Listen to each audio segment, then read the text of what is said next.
பரலோக பிதாவே, ஆசீர்வதிக்கப்பட்ட இந்த காலவேளைக்கு நன்றி. கர்த்தராகிய ஆண்டவர் அறிகிற அறிவை அடையும்படி கர்த்தர் எங்களுக்கு உதவி செய்வீராக. இந்த செய்தி மூலமாக எனக்குள்ளது நீர் பேசும். இயேசு கிறிஸ்துவை ஜெபிக்கிறோம் நல்ல பிதாவே, ஆமென். அல்லேலூயா, அல்லேலூயா, அல்லேலூயா. இந்த அறிவு எனக்கு ஆச்சரியமாக இருக்கிறது என்று சங்கீதக்காரன் தாவீது சொன்னது போல ரோமாபுரி சபைக்கு அப்போஸ்தலனாகிய பவுல் 1வது அதிகாரம் 17வது வசனத்தை வாசிப்போம். விசுவாசத்தினாலே நீதிமான் பிழைப்பான் என்று எழுதியிருக்கிறபடி விசுவாசத்தினால் உண்டாகும் தேவநீதி விசுவாசத்துக்கென்று அந்த சுவிசேஷத்தினால் வெளிப்படுத்தப்படுகிறது. அடுத்து படிச்சுட்டா. சத்தியத்தை அநியாயத்தினாலே அடக்கி வைக்கிற மனுஷருடைய எல்லாவித அவபக்திக்கும் அநியாயத்துக்கும் விரோதமாய் தேவ கோபம் வானத்திலிருந்து வெளிப்படுத்தப்பட்டிருக்கிறது. தேவனை குறித்து அறியப்படுவது அவர்களுக்குள்ளே வெளிப்பட்டிருக்கிறது. தேவனை அதை அவர்களுக்கு வெளிப்படுத்தி இருக்கிறார். ஆமென். தேவனை அறிகிற அறிவை ஆண்டவரே வெளிப்படுத்தி இருக்கிறார். அவரை அறிகிற அறிவுக்கு விரோதமாய் எழும்பி நாம் தண்டனைக்கு தள்ளப்படாதபடிக்கு ஆண்டவரை அறிகிற அறிவை அடையும்படிக்கு ஆண்டவர் நமக்கு வெளிப்படுத்தி இருக்கிறார். அவர்களுக்கு அதை அறிவித்திருக்கிறார் என்று சொல்லப்படுகிறோம். அவர் சபைக்கு அப்போஸ்தலனாகிய பவுல் இதை எழுதுகிறார். ஆண்டவரை அறிகிற அறிவை அடையும்படி ஆண்டவர் நமக்கு அதை நம்ம வெளிப்படுத்தி இருக்கிறார். உங்கள் வாழ்க்கையிலையும் என் வாழ்க்கையிலையும் ஆண்டவர் எந்த காரியத்தை நமக்கு செய்கிறாரோ, ஒரு வியாதியை நீக்கியிருக்கலாம், ஒரு வேலை கிடைக்க பண்ணியிருக்கலாம், ஒரு பாவ உணர்வடைய வச்சிருக்கலாம், எந்த ஒரு நம்மளை அறியாத ஒரு காரியங்களை, நமக்கு எதிர்பாராத ஒரு நன்மைகளை ஆண்டவராக இயேசு நமக்கு செய்கிறார் என்றால் அவரை அறிகிற அறிவை அடைவதற்காக அவர் நமக்கு வெளிப்படுத்தியிருக்கிறார். அவரை நமக்கு வெளிப்படுத்தியிருக்கிறார். எதற்கு? அவரை அறிந்து கொள்வதற்காக.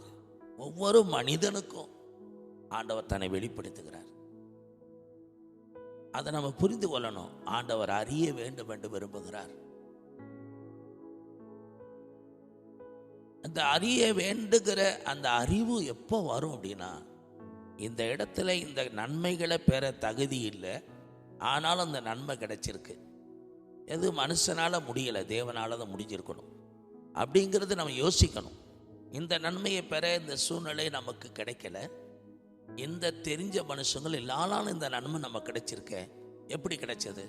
இந்த பணம் எப்படி யாரோ ஒரு மனுஷன் அறியாதவன் நமக்கு உதவி செய்யும்படி கொடுத்துருக்கிறானே, இந்த வேலையை கொடுத்துருக்கானே, இந்த உதவியை கொடுத்துருக்கிறானே, இந்த நஷ்டத்தை பொறுத்து சகிச்சு இவ்வளோ காரியங்களை தயவு பண்ணுறானே, எதனால? அதனால் ஆண்டவர் சொல்கிறார் ரோமாபுரி சபைக்கு, அவர்களுக்கு நான் என்னை வெளிப்படுத்தியிருக்கிறேனே, என்னை அறிந்து கொள்ளும்படி அவர்களுக்கு அறிவித்திருக்கிறேனே என்று சொல்லுகிறார். ஆனால் அந்த செய்தி மூலமாய் தேவனுடைய பிள்ளைங்க ஆண்டவர் அறிகிற அறிவு அடையும்படி தான். சிலர் சொல்லுவாங்க சபைக்கு வந்திருக்க மாட்டாங்க, ஆனால் கடவுள் தரிசனம் பெற்றவங்களாக இருப்பாங்க. ஆண்டவர் எங்களுக்கு தரிசனம் கொடுத்தாரும்பாங்க. கடவுள் வந்து என்னோடு பேசினாரும்பாங்க. அநேக மக்கள், கடவுள் அறியாத மக்கள், இயேசு சுவாமி எங்களுக்கு தரிசனத்தில் வந்தார் சொல்லுவாங்க. எதற்கு? ஒரு இடம் வாங்குறவங்களா இருப்போம், பொருள் கிடைக்கிறவங்களா இருப்போம், ஏதோ ஒரு நன்மைக்காக ஒரு இடத்துல இருப்போம். நம்ம தெரிஞ்சவங்களாம் இருந்திருக்க மாட்டாங்க. ஆனால் ஒரு தெரியாத மனிதன், ஆண்டவர் அறியாத மனிதன்கிட்ட நம்மளை குறித்து அந்த மனிதன்கிட்ட சொல்லி, இந்த நபர் இந்த இடத்துல வரும்போது இந்த காரியத்தை செய்ய என்று சொல்லும்போது ஆண்டவர் அந்த மனிதனுக்கு அவர் தன்னை வெளிப்படுத்துகிறார். அவர் யார் என்று வெளிப்படுத்துகிறார். அவர் இரட்சகர் என்று வெளிப்படுத்துகிறார். இதைத்தான் சொல்லுகிறார். நான் அவர்களுக்கு என்னை அறியும்படி அவர்களுக்கு வெளிப்படுத்தி இருக்கிறேன். அவர் என்னை அறிந்து கொள்ளும்படி அவர்களுக்கு அந்த அறிவையும் கொடுத்திருக்கிறேங்கிறார். செய்தி கேட்கிற தேவ பிள்ளைகள், ஆண்டவர் ஒவ்வொரு காரியம் மூலமாய், நன்மையின் மூலமாய், தயவின் மூலமாய் நமக்கு ஆண்டவர் தன்னை வெளிப்படுத்தி கொண்டே இருக்கிறார். நம்ம புரிந்து கொள்ள வேண்டும். நம்ம சிருஷ்டித்த இரட்சகர் தன்னை வெளிப்படுத்துகிறார். ஆண்டவர் தான் எனக்கு உதவி செய்கிறார் என்பதை நீங்கள் விசுவாசிக்க வேண்டும். ஆண்டவர் இல்லாமல் எந்த ஒரு தயவும் யாரும் செய்ய முடியாது. நீங்கள் அனுபவிக்கிற ஒவ்வொரு நன்மையும் ஆண்டவருடைய தயவினால் நம்ம பெற்றுக்கொண்டிருக்கிறோம். நீங்கள் விசுவாசிக்கணும். அப்பொழுதுதான் ஆண்டவர் அறிகிற அறிவு உங்களுக்கு வெளிப்படும். அவர் உங்களுக்கு அறிமுகப்படுத்தப்பட்டும் அவர் உங்களுக்கு தயவு செய்திருந்தும் ஆண்டவர் தான் இந்த நன்மை செய்கிறார் என்று நீங்கள் உணரும் பொழுது தான் அவரை அறிந்து கொள்ள முடியும். ஒருவர் தொடரார், ஒருவர் நம்மளை பற்றி புரிகிறார் அப்படின்னா ஆண்டவர் இல்லாமல் யார் தான் அறிந்து கொள்ள முடியும்? மனிதனாலே நம்மை பற்றி அறிந்து கொள்ள முடியாது.